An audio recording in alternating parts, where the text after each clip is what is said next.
1000ಕ್ಕೂ ಹೆಚ್ಚು gun systems ಬಳಸಿದ್ದೀವಿ. That is integrated air defence ಸಿಸ್ಟಮ್ಸಲ್ಲಿ. L-70 ZU-23 ಗನ್ಗಳು dash. It doesn't matter to ಪಬ್ಲಿಕ್ಗೆ. How does it matter? ನಮಗೆ ಎಷ್ಟು ಬಳಸಿದ್ರು ನಮ್ಗೆ ಅವೆಲ್ಲ ಸಂಬಂಧ ಅಲ್ಲ, ಬೇಕಾಗಿಲ್ಲ. ಆರ್ಡಿನರಿ ಪೀಪಲ್ಗೆ, ಸ್ಟಡಿ ಮಾಡೋರಿಗೆ ಬೇಕು, ಅಧ್ಯಯನ ಮಾಡೋರು. ಈಗ ಅಧ್ಯಯನ ಆಗಬೇಕು. ಭಾರತದ ಲೂಪೋಲ್ಗಳೇನಾದ್ರು ಇದೆಯೋ ತಗ್ಗಿರೋ ಅಧ್ಯಯನ ಮಾಡ್ತಾರೆ. ಗ್ಯಾಪ್ಸ್ ಏನಾದ್ರು ಇದೆಯಾ ನಮ್ದು ಏರ್ ಡಿಫೆನ್ಸ್ ಸಿಸ್ಟಮ್ಸಲ್ಲಿ ಅಧ್ಯಯನ ಮಾಡ್ತಾರೆ. ನಮ್ಮ ಆಕಾಶ ಆಗಲಿ ಅಥವಾ ಯಾವುದೇ ವೆಪನ್ಸ್ ಆಗಲಿ ನಾವು ಇಂಟೆಂಡೆಡ್ ಟಾರ್ಗೆಟ್ಸ್ಗೆ ಹಾಕಿದಾಗ ಅನುಭವಿಸಿದ್ದಂಥ ಲಾಸ್ಗಳೇನಾದ್ರು ಇದ್ರೆ ಅದನ್ನ ಕರೆಕ್ಷನ್ಸ್ ಏನು ಅಧ್ಯಯನ ಮಾಡ್ತಾರೆ. ಮಾಡಲ್ಲ ಅಂತ ಯಾರು ಹೇಳಿದ್ದು ನಿಮಗೆ? ದೇರ್ ವಿಲ್ ಬಿ ಇನ್ನಾರ್ಮಸ್ ಸ್ಟಾಫ್ ಕಾಲೇಜ್ಗಳಲ್ಲಿ ಈಗ ಅಧ್ಯಯನಗಳು ನಡೆಯುತ್ತವೆ ಇದ್ರ ಮೇಲೆ. ಅದ್ರ ಪಾಠ ಅವ್ರು ಕಲ್ತ್ಕೋತಾರೆ, ನಮಗಲ್ಲ. ಅದು ನಂದಲ್ಲ ಕೆಲಸ. 15ಕ್ಕೂ ಹೆಚ್ಚು ಬ್ರಹ್ಮೋಸ್ ಸೂಪರ್ಸಾನಿಕ್ ಕ್ಷಿಪಣಿಗಳನ್ನು ಉರುಳಿಸಿದ್ದಾರೆ ಡ್ಯಾಶ್. ಪ್ರಾಬ್ಲಮ್ ಈಸ್ ಈಗ ಇಂಡಿಯಾ ಯೋಚನೆ ಮಾಡ್ತಾ ಇದೆ, ಓಕೆ ನಮ್ಮ ಮಿಸೈಲ್ ಸಿಸ್ಟಮ್ಸ್ ವರ್ಕ್ ಆಗಿದೆ, particularly Akash and BrahMos. Of course additional support by Bengaluru manufactured ಇನ್ನೊಂದು ಮತ್ತೊಂದು ಅಂತ ಕಾಮಿಕಾಜಿ ಸೂಯಿಸೈಡ್ ಡ್ರೋನ್ಗಳು ಡ್ಯಾಶು ಎಲ್ಲ ವರ್ಕ್ ಆಗಿವೆ. ಬಟ್ ಕ್ವಶನ್ ಇದೆ, ಕಾಸ್ಟಿಂಗ್ನ ವಿ ಶುಡ್ ನಾವು start looking into it ಅಂತ. ಅಂದರೆ ಇದರ ವೆಚ್ಚದ ಬಗ್ಗೆ ನಾವೀಗ ನೆಕ್ಸ್ಟ್ ಆಲೋಚನೆಗಳನ್ನು ಮಾಡಬೇಕು. ಚೀಪ್ ಆಗಿ ಯುದ್ಧವನ್ನು ಆ ಕಡೆಯಿಂದ ಮಾಡ್ತಾ ಇದ್ರೆ ನಾನು ಈ ಕಡೆಯಿಂದ ಕಾಸ್ಟ್ಲಿ ಯುದ್ಧ ಮಾಡೋಕ್ಕಾಗಲ್ಲ, ಮಾಡೋಕ್ಕೆ ಬರಲ್ಲ. ಹಂಗೆ ಮಾಡ್ತಾ ಹೋದ್ರೆ ನಾನು ಬರ್ಬಾದಾಗ್ತಾ ಹೋಗ್ತೀನಿ. ಹಾಗಾಗಿ ಹೌ ಡು ಐ ರೆಸ್ಪಾಂಡ್? ಇದೆಲ್ಲ ಸ್ಟಡಿ ಪಾಯಿಂಟ್ಗಳು. ಕರ್ನಲ್ ಮಂಜು ಕೋಲಾರ ಸ್ಟಾರ್ಟ್ ಮಾಡಲಿ. Star 4 star general. ಹಾಗಾಗಿ ದೀಸ್ ಕ್ವಶನ್ಸ್ಗೆ ನಾವು ಉತ್ತರ ತಗೋತಾರೆ ಯಾವತ್ತೋ ಒಂದಿನ ಉತ್ತರವನ್ನು ದೇಶದ ಆ ಸಂಸ್ಥೆಗಳು. ಎಸ್. ಆಪರೇಷನ್ ಸಿಂಧೂರ ಬಳಿಕ ಸೇನೆಯ ಆತ್ಮನಿರ್ಭರತೆ ಹೆಚ್ಚಳಕ್ಕೆ ಬಜೆಟ್ನಲ್ಲಿ ಸೇನಾ ಅನುದಾನದಲ್ಲಿ 50,000 ಕೋಟಿ ಹೆಚ್ಚಳ ಮಾಡಲು ಕೇಂದ್ರ ಸರ್ಕಾರ ನಿರ್ಧಾರ ಮಾಡಿದೆ ಅಂತ ತಿಳಿದು ಬಂದಿದೆ. ಅದರಲ್ಲಿ ಇಸ್ರೇಲ್ನ ಐರನ್ ಡೋಮ್ ರೀತಿಯಲ್ಲೇ ಸ್ವಂತ ಅತ್ಯಾಧುನಿಕ ಏರ್ ಡಿಫೆನ್ಸ್ ಸಿಸ್ಟಮ್ ನಿರ್ಮಾಣಕ್ಕೆ ಸಿದ್ಧತೆ ನಡೆಸಿದೆ. ಇದಕ್ಕಾಗಿ 50,000 ಕೋಟಿ ಪೂರಕ ಬಜೆಟ್ಗೆ ಚಳಿಗಾಲದ ಅಧಿವೇಶನದಲ್ಲಿ ಅನುಮೋದನೆ ಪಡೆಯುವ ಸಾಧ್ಯತೆ ಇದೆ.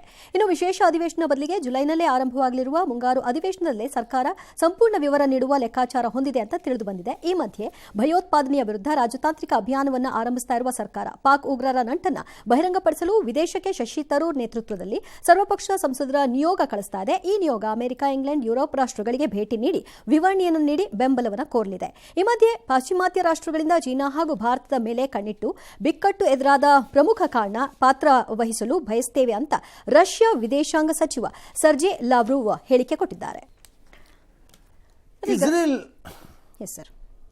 ಜಾಗತಿಕ ಮಟ್ಟದಲ್ಲಿ ಈ ರೀತಿ ಕಳಿಸೋದ್ರಿಂದ ಭಾರತಕ್ಕೆ ಡಿಪ್ಲೊಮೆಸಿ ಮಾಡ್ಕೋತಾರೆ. ಇಸ್ರೇಲ್ನ ಐರನ್ ಡೋಮ್ ರೀತಿ ಭಾರತವೂ ಮಾಡುತ್ತೆ. ಆ್ಯಕ್ಚುಲಿ ಇಟ್ಸ್ ವೆರಿ ಅನ್ಫೇರ್ ಆ ರೀತಿಯ ಕಂಪ್ಯಾರಿಸನ್ಸ್.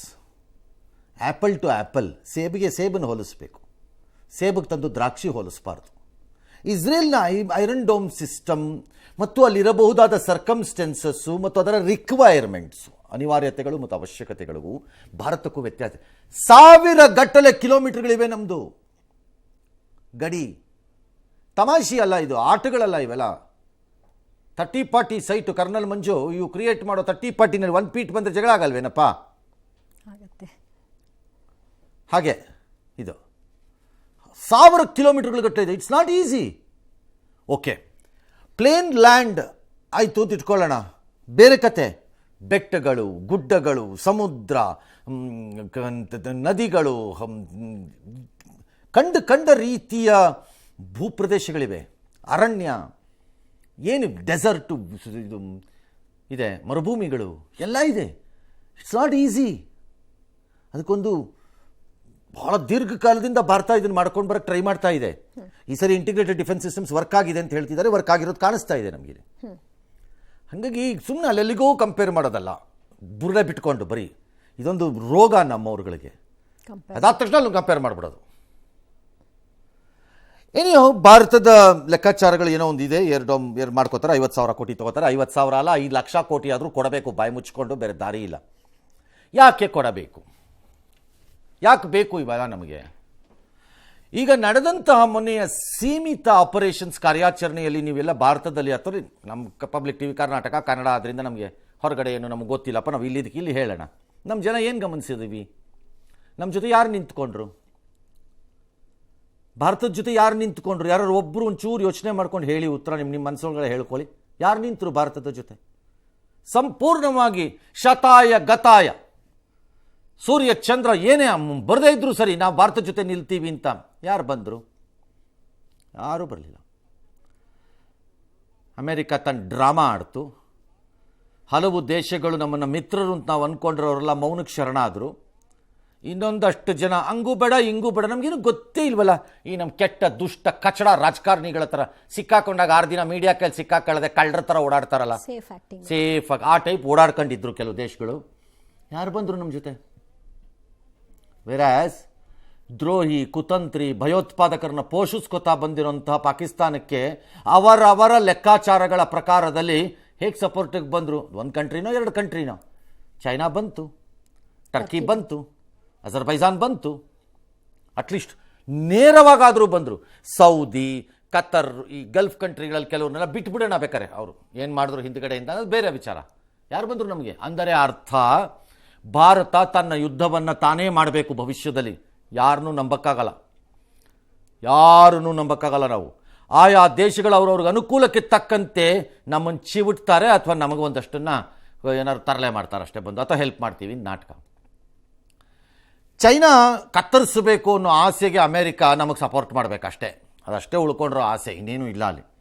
ಅದಕ್ಕೆ ರಷ್ಯಾದ ಸರ್ಜೆ ಲ್ಯಾವ್ರೋವ್ ಹೇಳ್ತಾ ಇರೋದು, one of the most experienced foreign minister Putin ಇದರಲ್ಲಿ ಸಂಪುಟದಲ್ಲಿ.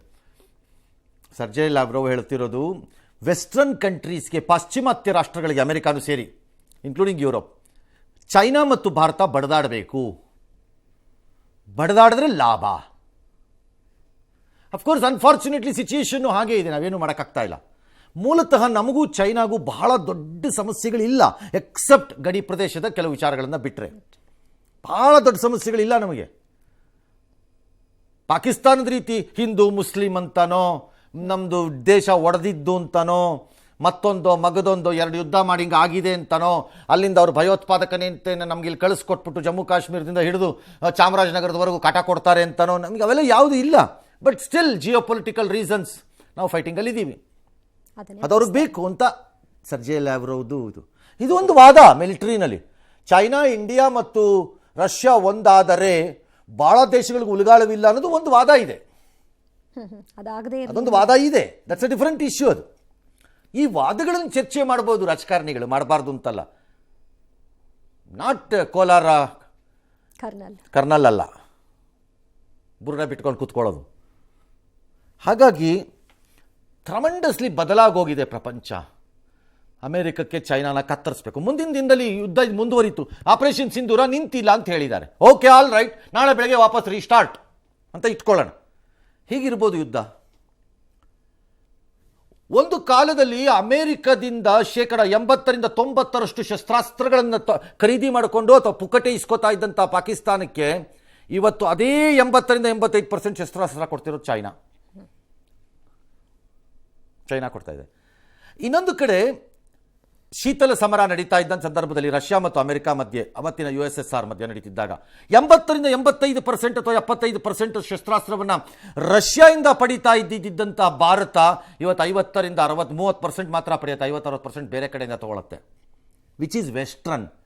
ಯಾರವತ್ತು ನಮಗೆ ಆ ಶಸ್ತ್ರಾಸ್ತ್ರ ಕೊಡಲಿಲ್ವೋ, ಲೈಕ್ ಅಮೆರಿಕ ಆಗ್ಬೋದು ಅಥವಾ ಯುರೋಪ್ ಆಗ್ಬೋದು, ಇವತ್ತು ಅವರು ನಮಗೆ ಅತಿ ಹೆಚ್ಚು ಕೊಡ್ತಾ ಇದ್ದಾರೆ. ಯಾರವತ್ತು ಪಾಕಿಸ್ತಾನಕ್ಕೆ ಕೊಡಕ್ಕೆ ತಯಾರಿ ಇರಲಿಲ್ವೋ, ಇವತ್ತು ಅವರು ಕೊಡ್ತಾ ಇದ್ದಾರೆ. ಸೊ ಅಲ್ಟಿಮೇಟ್ಲಿ ಚೈನಾ ನಿರ್ಮಿತ ಒಂದಿಷ್ಟು ಶಸ್ತ್ರಾಸ್ತ್ರಗಳು, ಮೇ ಬಿ ಪಾಶ್ಚಿಮಾತ್ಯ ಅಂದರೆ ಯುರೋಪ್ ಮತ್ತು ಅಮೆರಿಕ ಎರಡೂ ಸೇರಿದಂತೆ ಒಂದಷ್ಟು ಶಸ್ತ್ರಾಸ್ತ್ರಗಳು, ಜೊತೆಗೆ ನಮ್ಮ ದೇಶದಲ್ಲೇ ಆತ್ಮನಿರ್ಭರ ಭಾರತದಲ್ಲಿ ಬಹುಶಃ ತಯಾರಿ ಆಗಬಹುದಾದ ಒಂದಿಷ್ಟು ಶಸ್ತ್ರಾಸ್ತ್ರಗಳ ನಡುವೆ ಯುದ್ಧ ನಡೆಯುತ್ತೆ ಅಷ್ಟೇ. ಇದು ಭವಿಷ್ಯದಲ್ಲಿ ನಡೆದರೆ. War is not the first option, but war should be always an option. ಯುದ್ಧ ಮೊದಲ ಆಯ್ಕೆ ಆಗಬಾರದು, ಆದರೆ ಯುದ್ಧ ಆಯ್ಕೆಯ ಪಟ್ಟಿಯಲ್ಲಿ ಯಾವಾಗಲೂ ಇರಬೇಕು. ಇಲ್ಲದಿದ್ದರೆ ವೈರಿ ಹೆದರ್ಕೊಳ್ಳಲ್ಲ. That's A problem. ಹಾಗಾಗಿ ಇವತ್ತಿನ 50,000 ಕೋಟಿ 76,000 ಕೋಟಿ ಎಲ್ಲ ಈ ಥರ ಬುರ್ರ ಬಿಟ್ಕೊಂಡು ಓಡಾಡಬಾರ್ದು ಸರ್ಕಾರ.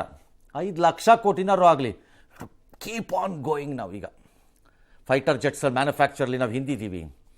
ಕೆಲವು ನ್ಯಾವಲ್ ಅಂದರೆ ನೌಕಾದಳಕ್ಕೆ ಬೇಕಾದಂಥ ಹಾರ್ಡ್ವೇರ್ಗಳನ್ನು ಮಾಡ್ಕೊಳ್ಳೋದ್ರಲ್ಲಿ ನಾವು ಹಿಂದಿದ್ದೀವಿ. ಕೆಲವು ಮಿಸೈಲ್ ಸಿಸ್ಟಮ್ಸ್ ಪ್ರಾಬಬ್ಲಿ ಇನ್ನೂ ಬೆಟರ್ ಪ್ರಿಪೇರ್ಡ್ ಸಿಸ್ಟಮ್ಸನ್ನು ಮಾಡ್ಕೊಳ್ಬೇಕಾದ ಕಾಲ ಬಂದಿದೆ. ನಮ್ಮಲ್ಲಿ ನಾವು ನಂಬಿಕೆ ಇಟ್ಕೊಂಡು ಈ ಕೆಲಸಗಳನ್ನ ಮಾಡದೇ ಇದ್ದರೆ, ನಮ್ಮ ನೆರವಿಗೆ ಯಾರಾದರೂ ಬರ್ತಾರೆ ಅಂತ ಯಾರು ಅಂದ್ಕೊಂಡಿದ್ರೆ, ಇನ್ಕ್ಲೂಡಿಂಗ್ ಕರ್ನಲ್ ಮಂಜು, ಯಾರೂ ಬರಲ್ಲ. ಈ ಬುರ್ಡೆಗಳು ಬರುತ್ತವೆ ಅಷ್ಟೇ. ಕಾಸು ಕೊಟ್ಟು, ಗುಂಡು ಕೊಟ್ಟು, ಸಾರಾಯಿ ಕೊಟ್ಟು, ಓಟ್ ಹಾಕಿಸ್ಕೊಂಡು, ಹಲ್ಕಟ್ಟು ಕೆಲಸ ಮಾಡಿ, ಭ್ರಷ್ಟಾಚಾರ ಮಾಡಿ, ಹೇಸಿಗೆ ತಿನ್ನೋಂಥ ಇವುಗಳು ನಮ್ಗೆ ಉಳ್ಕೊಳತ್ವೆ ಅಷ್ಟೇ. ಈ ದರಿದ್ರಗಳು. ದೇಶ ಎಗರು ಬಿದ್ದೋಗ್ಬಿಡುತ್ತೆ. ಎಸ್.